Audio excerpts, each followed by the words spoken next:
بيراميدز اتعادل، الاهلي اتعادل، والزمالك ينتشي بفوز مهم جدا جدا جدا، وفي مباراة قمة في المتعة والإثارة. بالنسبة لي أنا دي كانت مباراة افتتاح الدوري.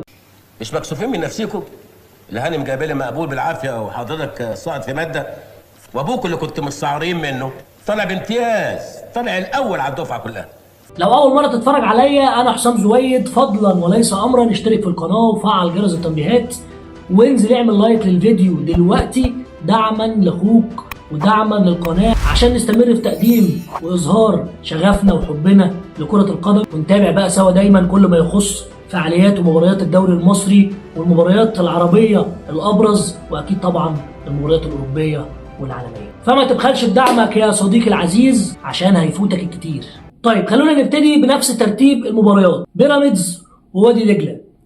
وخليني اقول لك ان الماتش ده كان تقريبا هربان من الدوري الاوغندي، الدوري التنزاني، حاجه زي كده. اكلنا 90 دقيقه في جنابنا يا جماعه، حاجه صعبه جدا والله، وعلى غير المتوقع من بيراميدز خالص. انت بتتكلم على بطل افريقيا، يعني انت هتشوف متعه منقطعه النظير. لك ان تتخيل ان اللقطات الخطره في الماتش ده اللي ممكن نتكلم عليها هتلاقي تقريبا 3/4 هي رميه التماس اللي بيلعبها الباك يمين بتاع وادي دجله شادي ماهر، يلعبها طويله في منطقه جزاء بيراميدز وتنزل بقى تعمل لخبطه وهوب حنكش وبره. واحد يقول لي الطرد اثر على بيراميدز افتقد لوليد الكارتي في اول 17 دقيقه من اللعب، وبالمناسبه هو طرد مستحق، ولكن اقول له يا سيد الفاضل طب ما اترد عليه بطرد في الدقيقه 62 لمحمود طلعت وهو طرد برده مستحق. كان فين بيراميدز في اخر نص ساعه؟ لكن الحقيقه واللي بان لي ان لعيبه بيراميدز تقريبا لسه فاكره نفسها في معسكر تركيا او ما خلصتش معسكر البري سيزون او المباراه التحضيريه. والله واحد ممكن يقول ان التوقيت بتاع الماتش والاجهاد والحر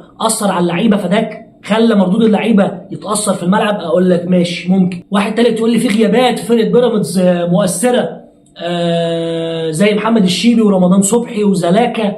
اقول لك والله برضو ماشي تمشي، لكن برضو كل الاسباب دي ما تخليش ان بيراميدز يظهر بالاداء الشاحب ده. انت بتتكلم في فرقه تقريبا عندها سكوادين لو اي واحد لعب فيهم اساسي هيفرق، ولكن من الواضح ان يوريتيتش ما تعاملش مع الماتش واعد لعيبته نفسيا بالشكل المناسب لانطلاقه الدوري، وخسر نقطتين من دجله ممكن يكونوا سبب كبير جدا في ان هو ما ياخدش الدوري السنه دي. وخليني اقول برضه عشان اكون منصف ان باين قوي يا جماعه تاثير ابراهيم عادل حته وفرده تقيله جدا عند بيراميدز. والله حتى لو جابوا ايفرتون اللعيب البرازيلي اللي كلنا عارفينه بمهاراته بسحره اللي ما بانش لسه اي حاجه منه، ولكن ممكن نقول ان هو لسه الراجل ما اندمجش مع الفرقه. اعتقد ان ما كانش المفروض يوريتيتش يبدا بيه اساسي الماتش ده، اللي بدا بيه وما بداش بمصطفى فتحي الناحيه الثانيه. فبالنسبه لي دي كانت حاجه غريبه بصراحه، يعني حتى كمان ما اشركش مصطفى فتحي في اللقاء، يعني الراجل ما لعبش خالص. فبيراميدز ما بداش البدايه المثلى لبطل افريقيا، البدايه القويه اللي ترعب المنافسين، وعنده الماتش الجاي الاسماعيلي في الجوله الثانيه اللي متهيألي ان يوريتيتش محتاج ان هو يعيد تظبيط اوراقه ويحاول ان هو يعد لعيبته نفسيا وبدنيا كويس عشان يخش على التراك او يخش في ياخد نسق الدوري ويرجع لطريق الانتصارات تاني. الزمالك وسيراميكا قمه الجوله الاولى من الدوري المصري. الماتش اللي انتهى بهدفين لنادي الزمالك وقعهم ناصر ماهر والبوشكاشي محمد شحاته. عايز اقول لكم يا جماعه ان الحلقه اللي قبل الحلقه دي انا كنت عامل فيديو لافضل 5 اهداف في السيزون المصري 2024 2025 السيزون اللي فات، وخليني اقول لك ان محمد شحاته دشن اول جون في القائمه الجديده بتاعت السيزون ده لافضل 5 اهداف ان لم يكن الافضل في سيزون 25 26. طب خلينا ابتدي بعلي ماهر واديله حقه بصراحه، الراجل اللي مع اي فريق بيسيب بصمته وبيقدم كره جميله. سيراميكا الفريق اللي انتدب اكتر او تقريبا 18 صفقه السيزون ده، يعني تقريبا مغير جلده بالكامل، وان علي ماهر يقدر ان هو يطلع المنظر والصوره اللي شفناها لفرقه سيراميكا، فوالله العظيم شابوه لعلي ماهر اللي بيقدم مستوى ممتاز جدا في اول لقاء قدام مين؟ قدام الزمالك. اللي يسمع النتيجه يا جماعه من غير ما يتفرج على الماتش ويشوف انها 2-0 للزمالك يقول ان المباراه كانت في المتناول للزمالك وان الزمالك كسب 3 نقط بدون مجهود او 2-0 نتيجه باريحيه كبيره، لكن الحقيقه ان النتيجه لا تعكس الاداء في الملعب نهائي باستثناء اخر ربع ساعه مثلا او اخر ثلث ساعه في الماتش. فعلي ماهر تكتيكيا وفرقه سيراميكا تكتيكيا كانت افضل من الزمالك على اغلب فترات اللقاء. وهنا بتكلم على انتشار اللعيبه في الملعب، عمرو السوليه وعمرو قلاوه واحمد بالحاج اللي تحديدا قدموا شوط اول ممتاز على جميع الاصعده، عمليه ربط بين الدفاع والهجوم وانتشار وتسليم واستلام بشكل خرافي. نص ملعب الزمالك ما كانش عارف يجاريهم يا جماعه. فرقه سيراميكا كانت بتتحرك ككتله واحده وكانت بتلعب ككتله واحده، وتحس ان هم بيلعبوا مع بعض مثلا بقالهم 3-4 مواسم. وعلي ماهر ما بداش متراجع او متخوف من الزمالك اللي هو لغز. انا عايز النهارده اشوف الزمالك ده ايه، ما انا النهارده بقابل فرقه برضو عامله 12 صفقه ومغيره جلدها، وانا مش عارف الراجل اللي قدامي ده يبدا ازاي. فانك تنزل من اول 3-4 دقائق ضاغط الزمالك وماسك كوره وحاطط كوره في العارضه من فخري لقاي، فده حاجه مرعبه. الناحيه الثانيه فيريرا اللي عكس علي ماهر ما بداش اللقاء بالتشكيل الانسب او بالطريقه الانسب للاعيبه نادي الزمالك. فيريرا اختزل كل صفقات الزمالك في شيكو بانزا ولعبه جناح شمال، وبدا بالتشكيل المتعارف او اللعيبه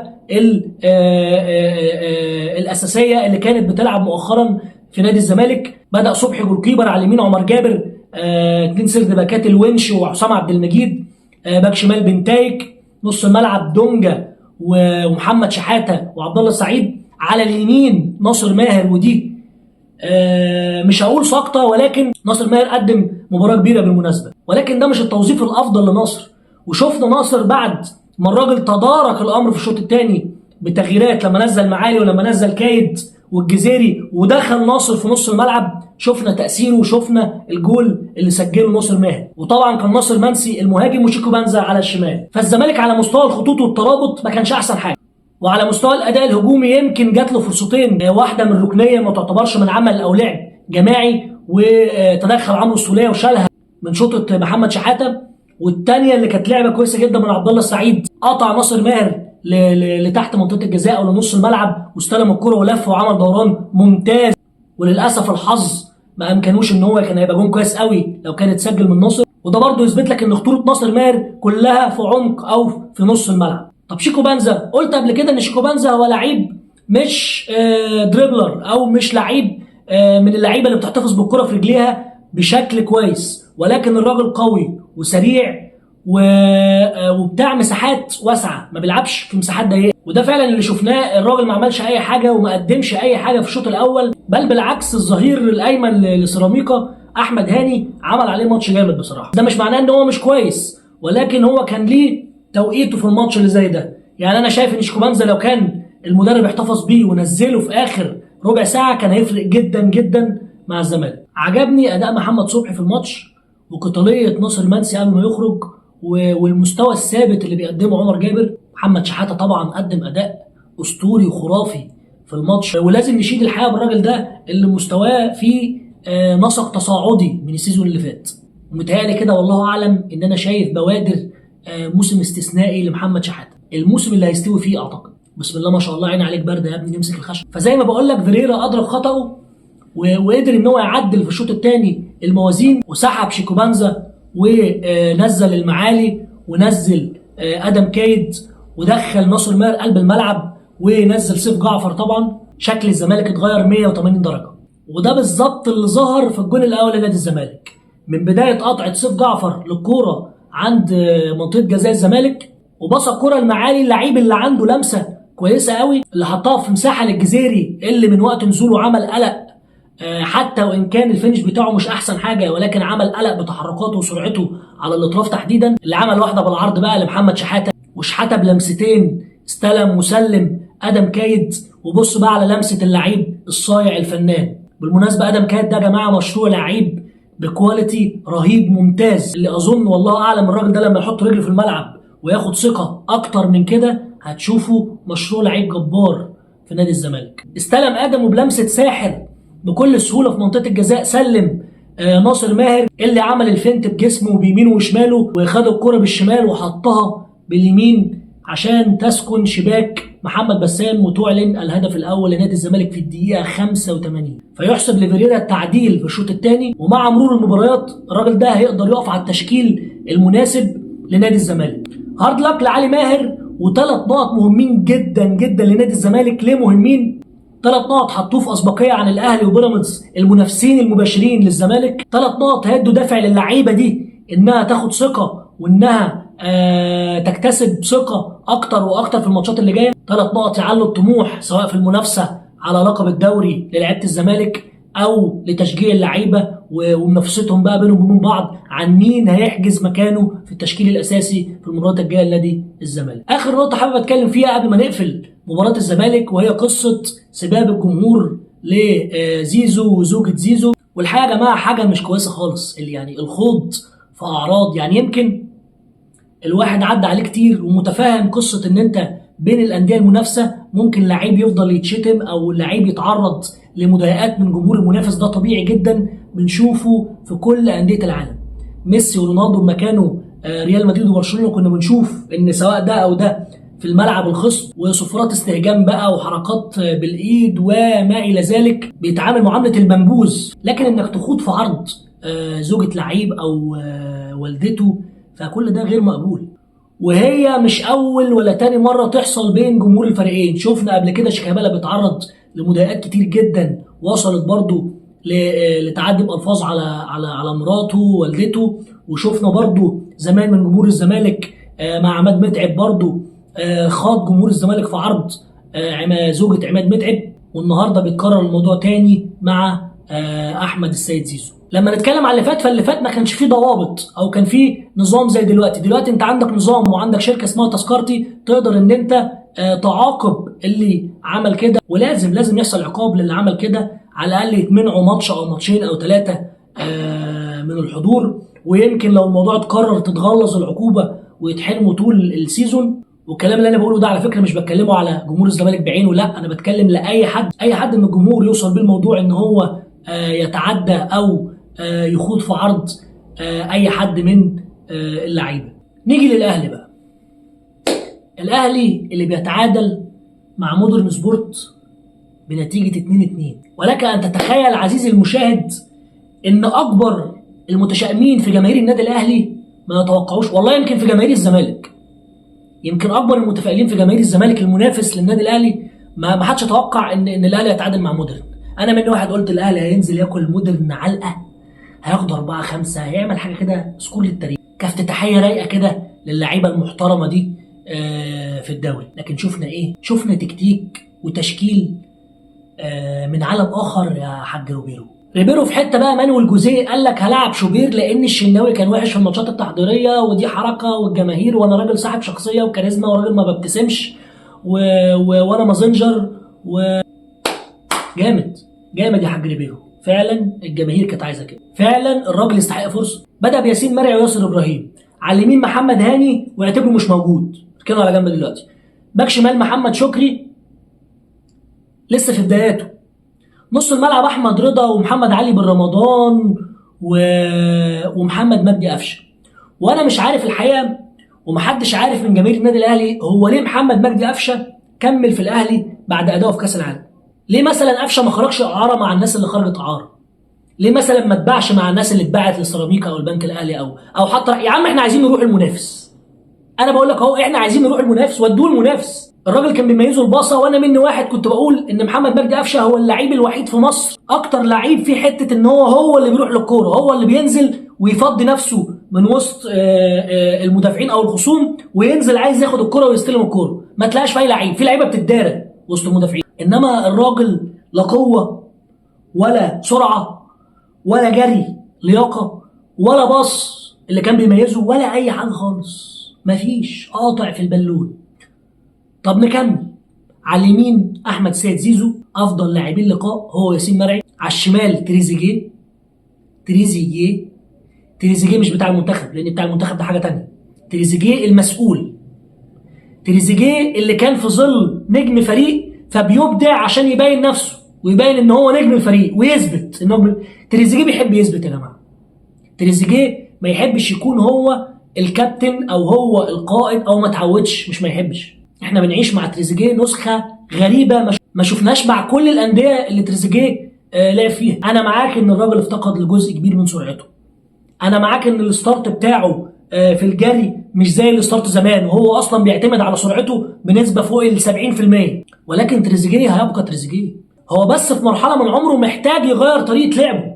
انا ما بقتش في حاجه ان انا انتع واجري واروح واجري وعافر واحط مجهود في الفاضي وفي البايظ ملوش اي قيمه. انا راجل محتاج ان انا اقرب ابقى مهاجم او وينجر داخلي مش وينجر خط. انا ما كنتش هجري زي الاول، انا ما عنديش قدره ان انا اروح واحد لواحد من بدري واجري واروح واجي، لا. ودي بقى رؤيه مدرب. تريزيجيه لازم يبقى انسايد وينجر، لازم يخش يقرب من الجون شويه. وهل يا جماعه انا عندي واحد زي اشرف بن شرقي وقعده بره؟ يعني انا والله العظيم ما لاقي كلام اقوله قسما بالله. هو بن شرقي ده يا جماعه ناقصه ايه؟ بن شرقي ناقصه ايه عشان يقعد دكه؟ ويقعد دكه لمين؟ ده كواليتي لعيب يا جماعه مش موجود في مصر واجوارها، مش مصر بس. فلله الامر من قبل ومن بعد في موضوع بن شرقي ده. احنا سلمنا امورنا على الله وربنا يستر وما يفضلش الوضع كده، والراجل يجي اخر يناير او اخر السيزون يقول لك انا عايز امشي، انا ما بلعبش، الراجل ما بيلعبنيش. ويبقى عدى من علينا واحد زي بن شرقي ده جه الاهلي وقعدناه دكه عشان محمد مجدي قفشه مثلا، او عشان اللي عشانه بقى. يعني هو انا ما كنتش اقدر مثلا ان انا اخلي زيزو 8 واحط تريزيجيه يمين وبن شرقي شمال، احط بن شرقي يمين وتريزيجيه شمال، اخلي بن شرقي 8 وقعد محمد مجدي قفشه؟ ليه محمد مجدي قفشه؟ ولما قرر يخرجوا بين الشوطين لعب طاهر. طب انا كنت ببقى متفاهم لما كنت بتلعب طاهر وتبدا بيه الماتشات الكبيره، عشان طاهر لعيب قوي بدنيا وسريع وبيعرف يدافع، فدي الميزه الوحيده اللي ممكن عشانها ترجح كفه طاهر عن بن شرقي. انما في اي قياسات تانية فبن شرقي لا يقارن. طب بلاش دي، محمد هاني القاسي والداني، اللي ليه في الكوره واللي ملوش، اللي بيشوف واللي ما بيشوفش، اللي بيعتمد على طريقه برايل، هيعرف ان محمد هاني مش عايز اقول بطل كوره، بس هو ما ينفعش مع النادي الاهلي، لا يصلح ان يكون باك يمين النادي الاهلي. محمد هاني الميزه اللي كانت بتميزه في السيزونين او الثلاثه اللي فاتوا، الوحيد اللي كانوا المدربين بيبقوا عليه عشانها، ان هو راجل بيلعب مع التيم كويس، ان هو راجل في الشورت باص مع المجموعه بيأديها بشكل كويس. انما هو طول عمره ما بيرفعش اوفر كويس. والكره الحديثه المتطوره ممكن تقبل حاجه زي كده، ان راجل باك يمين بيلعب مع المجموعه كويس، مش مهم في اللي يغني، في الجناح اللي يغني عن الاوفرات، او في اللي يقدر يأدي الدور الهجومي.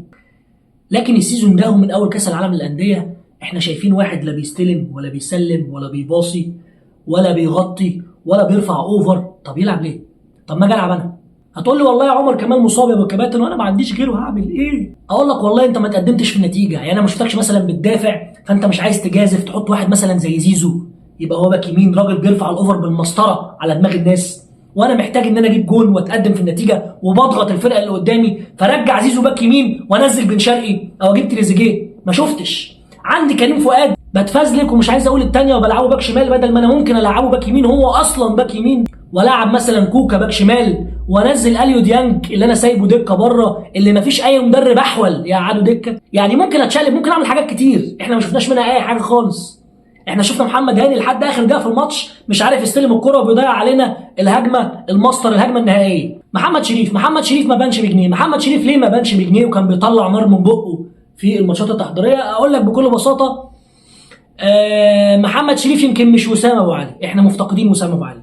وسام ابو علي كان قادر ان هو بكره ثابته مثلا ان هو يخلص لك، يجيب لك الثلاث نقط بسرعته بخفته بتحركاته، يلقط لك اي حاجه جايه من هنا او من هنا. مش هقول لك ان محمد شريف مهاجم عقيم او مهاجم مش كويس او ما عندوش مميزات كويسه، لا هو راجل بيتحرك كويس قوي، بيعرف يفنش على الجون كويس، ولكن مش وسام ابو علي. فانت النهارده الراجل اصلا ما وصلوش حاجه، اللهم الا كره بن رمضان اللي جات له عاليه في منطقه الجزاء وحطها مش احسن ما يكون، غير كده ما جالوش. طيب حاجه تانية بقى في تكتيك الراجل عايزين نتكلم عليها، كنت اتكلمت عليها قبل كده في كاس العالم وقلت يمكن عشان ظروف الماتشات اللي الاهلي بيلعبها انها ماتشات في كاس عالم يعني وبتقابل فرق كبيره، فيمكن ده يتغير، والراجل لسه برضه ما يعرفش الفرقه قوي، فالراجل بيأمن نفسه، بيأمن اكتر واكتر يعني لما بيقابل فرق قويه.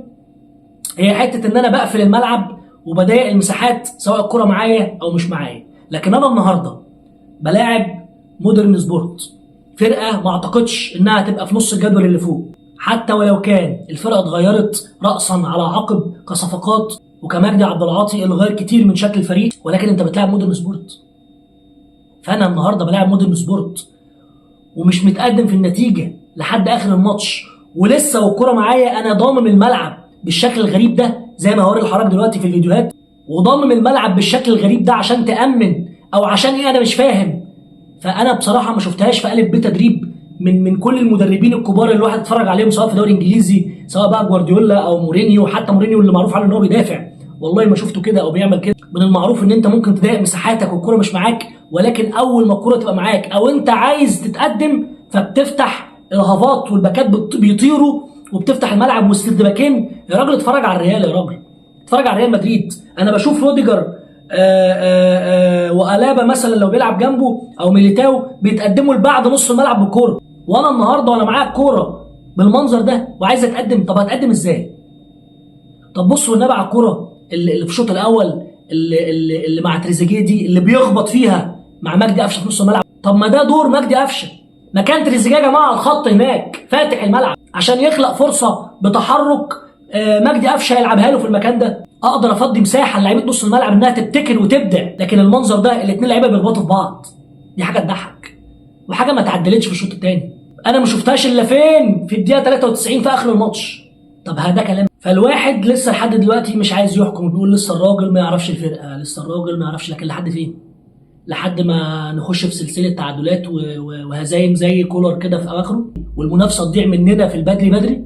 لا الله يبارك لك يا عم ريبيرو، نفوق في اللي جاي عشان جمهور الاهلي مش هيسمي. والله انت معاك سكواد يمكن ما دخلش النادي من الجيل الذهبي من 2008، ويمكن والله حتى في 2008 الحقبه الذهبيه من 2006 مثلا ل 2010 ولا 14 ما الاهلي ما جابش صفقات بالحجم ده، ما جابش لعيبه بالقوه دي.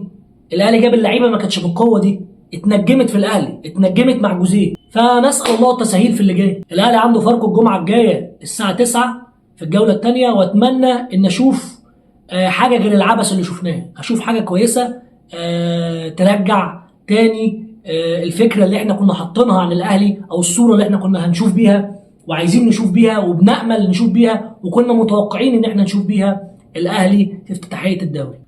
من الماتشات المهمه برضو المصري البورسعيدي فاز على الاتحاد السكندري 3-1 في ديربي القناه، وعمر الساعي حط جون جامد قوي يا جماعه. ما غيرتش رايي في عمر الساعي ان هو لعيب تكنيكال جامد جدا جدا جدا، ولكن الراجل ظاهر بدنيا برضو مش احسن حاجه. لسه عمر الساعي محتاج ان هو يخسس شويه ومحتاج ان هو يظبط الفورمه شويه عشان دي مش فورمه لعيب كوره. طيب كده بعد نهايه الجوله الاولى فالمصري يتربع على عرش القمه، وزد والزمالك والجونه بنفس رصيد النقاط، يفرق بس عدد الاهداف المسجله، والاهلي وطلائع الجيش وسموحه وبيراميدز وكل ده بنقطه واحده. وطبعا لسه بدري جدا ان احنا نتكلم عن صداره وما الى ذلك. صديقي العزيز لو وصلت لحد هنا فاشكرك على المتابعه، وفضلا وليس امرا اشترك في القناه وفعل جرس التنبيهات واعمل لايك للفيديو دلوقتي عشان يوصل لكل الناس، دعما لاخوك وحبيبك عشان نستمر في تقديم المحتوى. اشكركم شكرا جزيلا وسلام عليكم.